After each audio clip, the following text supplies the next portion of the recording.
Apagó la lluvia mi fogata. Comenzó el tiempo de las lluvias y los hombres comenzaron a trabajar. Todos los hombres van a trabajar y llevan sus bebidas, llevan sus tortillas y tú llevas una sola tortilla. Ahora empezó el tiempo de las lluvias y empezó a llover.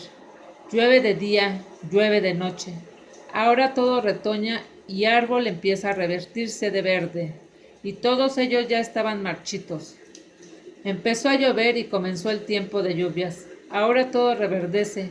Los hombres comen bajo los árboles y los hombres hacen sus fogatas bajo los árboles. Llueven y los hombres comen tortilla fría porque la lluvia apagó sus fogatas y la lluvia apagó todas las brasas y tú apagaste mi fogata.